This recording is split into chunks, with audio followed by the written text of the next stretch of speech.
I'm back at Universal Studios to have some fun and see what's going on this week. So how about you and I dive right in.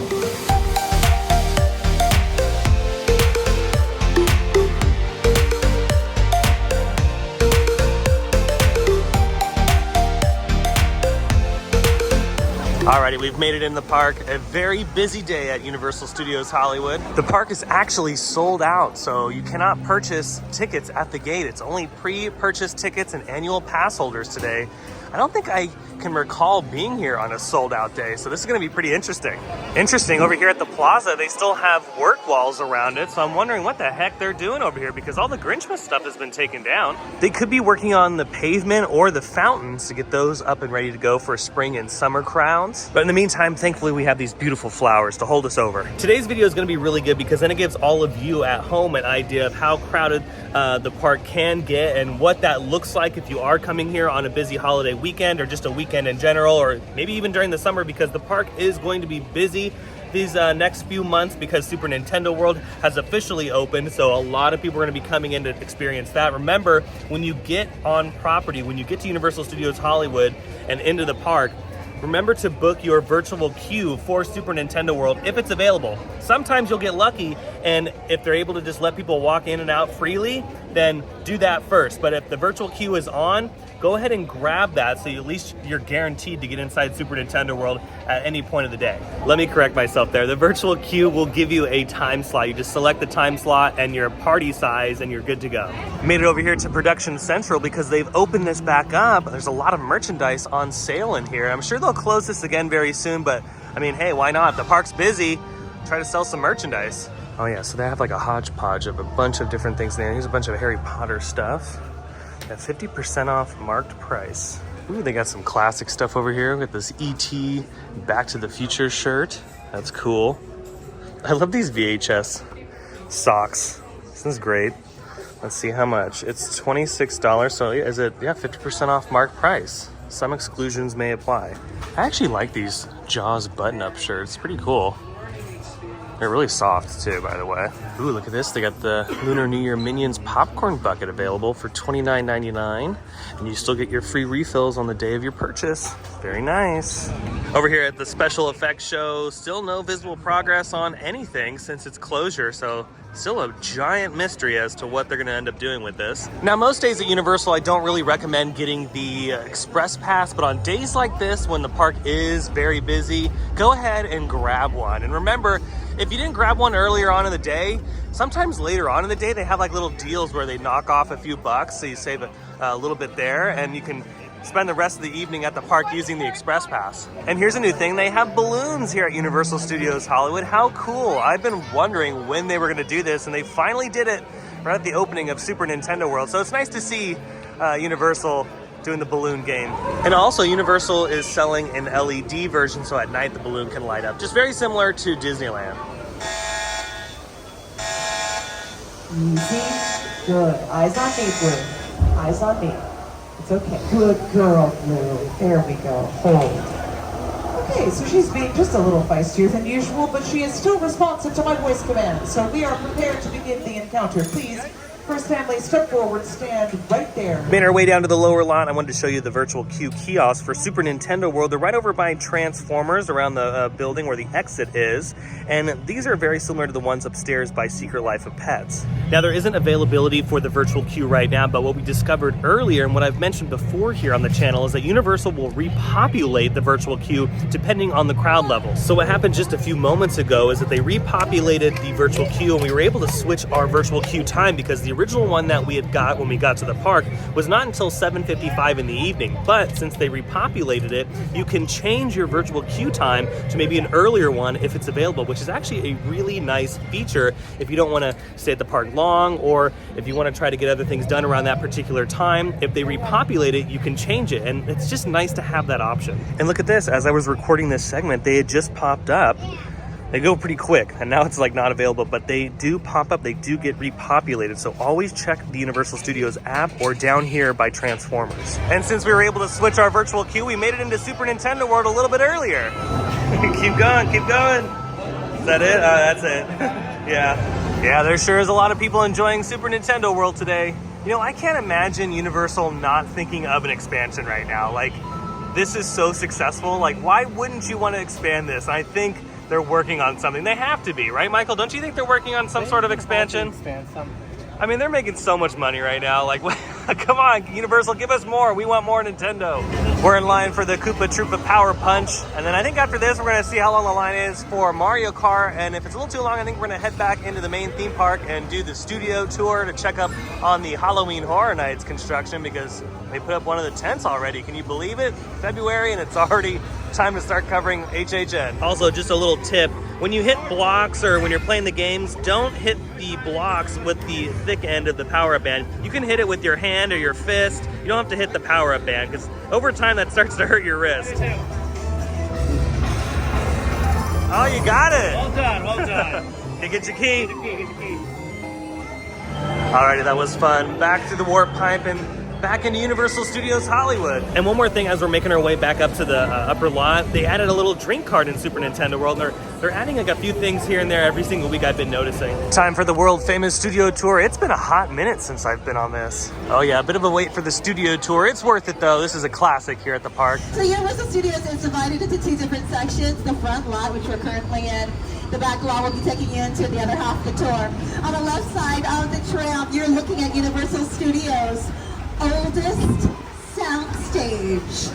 In order to fit these giant sets inside, those walls are 98% soundproof because there are several different layers of insulation, keeping the sound that's needed during filming on the inside and all of this noise coming from the outside on the outside. We also have a gyrosphere from Jurassic World, and one of our newest additions is the prize tech team van from Jordan Peele's Nope, a terrifying vehicle from a terrifying movie.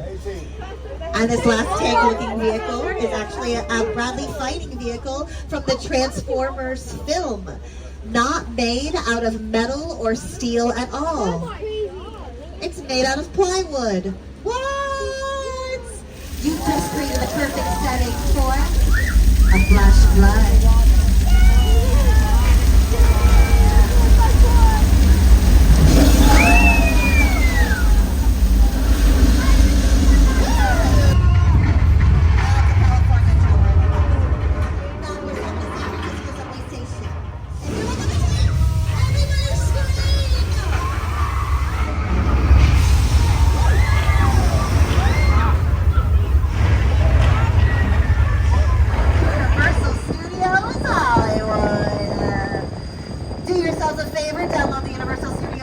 Just got off the world famous studio tour here at Universal Studios Hollywood, and a ton of fun as always. That particular tram ride was longer than we anticipated, and it's because the backlot was actually pretty active today, which is really cool. Yeah, if you want to see a really active backlot, my recommendation is coming to the park Monday through Thursday. That's when you're going to see the most activity on the backlot. That's when a lot of productions are here filming their TV shows and movies, and that's what we ended up seeing today. They were doing a lot of stuff in the backlot. The Wisteria Lane area was very active. There was a huge production happening over there. Again, we have no idea what it is. It's all a mystery until, wow, that leaf like attacked me. Did you see that? But yeah, again, Monday through Thursday is going to be your best bet for active filming here at Universal Studios if you want to see that, because it's actually a really cool aspect of the studio tour. And another really cool thing to see near the end of the studio tour was the Halloween Horror Nights construction. I know, can you believe it? It's already beginning. It's near the end of February and we're already starting to see some HHN work. It's pretty amazing, but it does take them quite a bit of time to get all of the haunted houses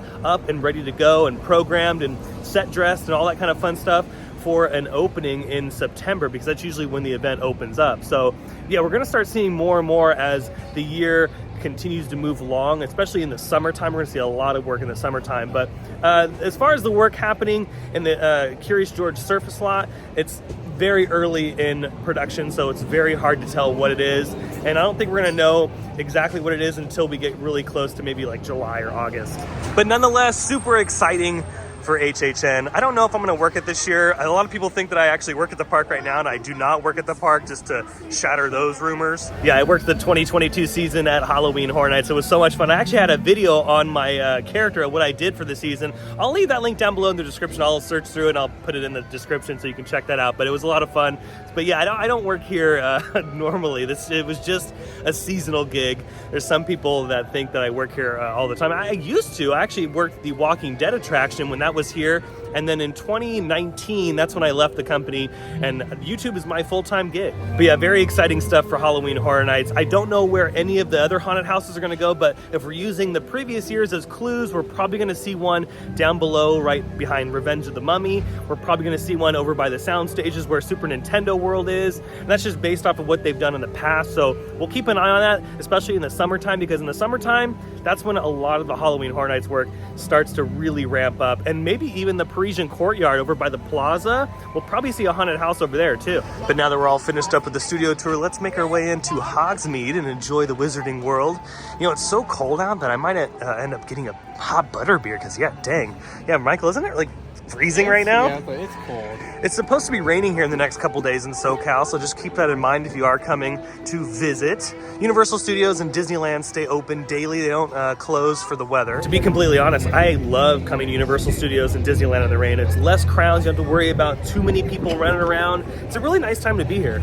Yeah, I'm surprised that Forbidden Journey only has a 65-minute wait, considering that the park is very busy today. They're being pretty efficient, which is really nice. And you know what? The Wizarding World is actually not that busy in general. Maybe it's because everyone's in Super Nintendo World. Oh yeah, hot butter beer obtained. I highly recommend this on a very cold day like today. Now that my belly's being warmed, let's head over to Waterworld. Check out the 4:45 show. Shout out to all the Waterworld peeps, because that water is very cold. And on days like today, I can only imagine how brutal that is diving into that water, because yeah, they don't heat that water either. It's good to see you alive. Where have you been? Feast your eyes on this. This is pure dirt. How'd you come by it? Hyped into dry land.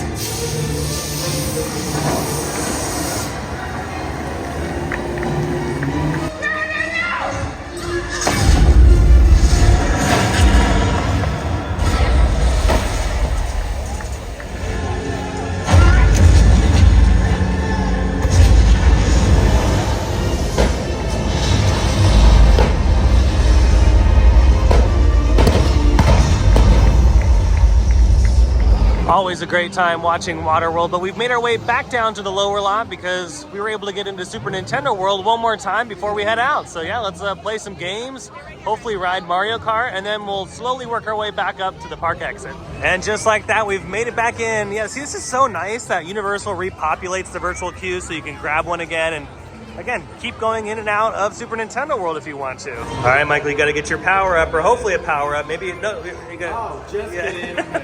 It's okay. It's okay. Oh, you got a power up though. That's good. That's really good. Yeah. Okay, I got a stack of coins on my. Okay, Michael, you can try this again. Try the big one. Let's see. Oh, another power up. That's pretty good. And with that, I think we're gonna call it a day here at Universal Studios Hollywood. Michael ended up getting a little treat at the Universal store. Or at the Production Central store because of that sale. So yeah, you got that Loungefly bag for 50% off. So it was like 31 bucks. 31 bucks, yeah. Yeah, you can't beat that. So the normal price, let's see. It's like 80 bucks, I think. Yeah, normal price is 82. Yeah, so if you're here in the next couple days and Production Central is still open, take advantage of that sale. One more thing before I officially close it out about Super Nintendo World with the Bowser Jr. Challenge and the Power Up Band. So if you have a family of 4, and only 2 members of your family have power-up bands, all 4 of you can go into the Bowser Jr. Challenge game.